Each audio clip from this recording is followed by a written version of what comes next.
The room went quiet in a way that felt wrong, the kind of silence that presses against your chest and makes your heart race. For one terrifying second, it looked like everything this family had fought for was about to collapse right there on the living room floor. A woman lay motionless. Two tiny girls hovered over her with toy stethoscopes, and a father stood frozen in shock, realizing that even after spending $12 million to save his twins, fate was still testing him in the cruelest way imaginable. Before the story goes any further, take a moment and support this channel. If you believe in kindness, second chances, and stories that remind us what really matters, please like this video, share it with someone who needs hope, leave a comment, and subscribe. Your support helps stories like this reach more hearts. The man's name was Daniel, a self-made businessman who had learned the value of money the hard way and the limits of it even harder.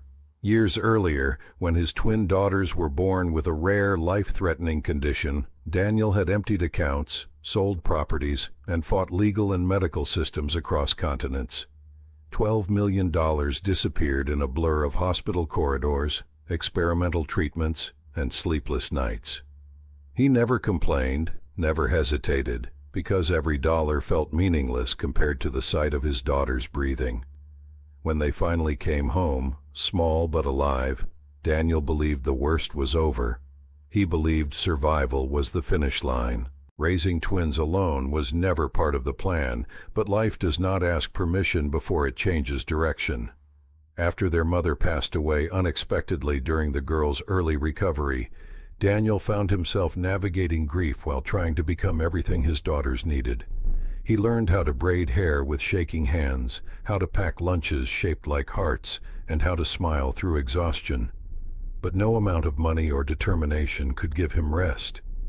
That was when he hired a nanny, a young woman named Elena, calm, warm, and endlessly patient. She quickly became the steady presence in their fragile routine, someone the girls adored and trusted completely. The twins grew stronger each year, but fear never left the house.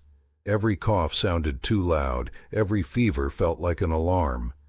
Doctors said the danger had passed, yet Daniel lived with the constant awareness that miracles could be temporary. He watched his daughters closely, measuring their laughter, memorizing the rise and fall of their chests when they slept. Elena noticed this too. She saw the way Daniel hovered, how his eyes never fully relaxed. She understood that saving the twins had cost him more than money. It had cost him peace. One afternoon, in a moment that looked almost playful, everything seemed to unravel. The girls were playing doctor, giggling as they used their toy stethoscopes, copying movements they had seen too many times in real life. Elena lay on the floor as part of the game, pretending to be the patient, letting the twins feel important and brave. But as seconds stretched, something shifted. Her stillness became too real. The girls kept smiling, unaware, pressing plastic instruments against her back and shoulder, while Daniel turned and saw a scene that made his blood run cold. Panic surged through him as he rushed forward, memories crashing in all at once. Hospital alarms, doctors' faces, the feeling of helplessness flooded back. For a man who had spent $12 million fighting death, the sight of someone lying motionless in his home felt like a cruel reminder that control was an illusion.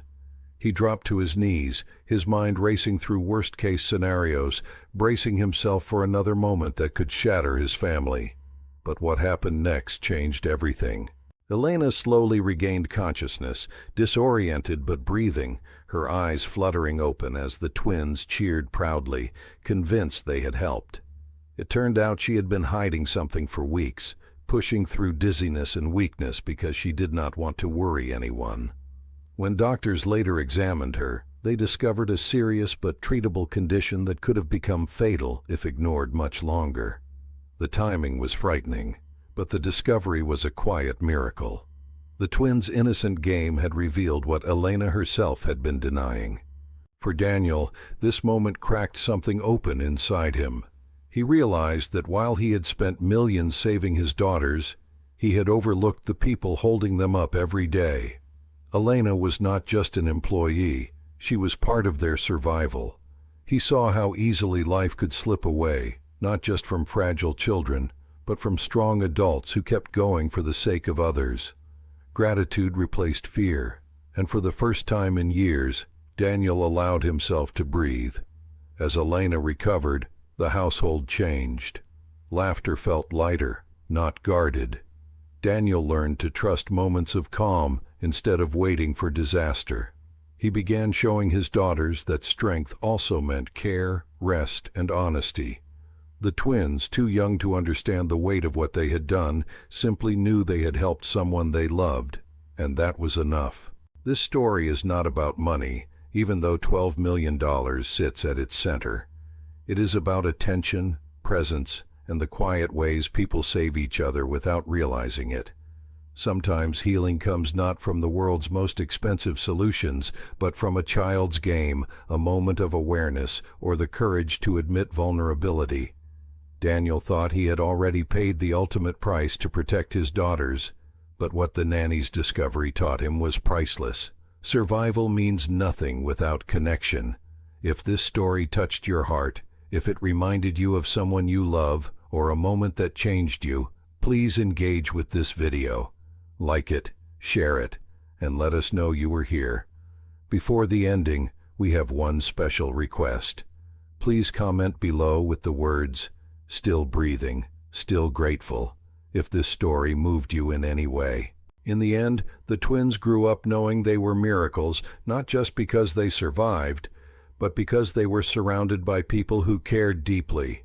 And Daniel learned that sometimes the greatest rescue happens when you finally stop trying to control everything and start seeing the quiet miracles right in front of you.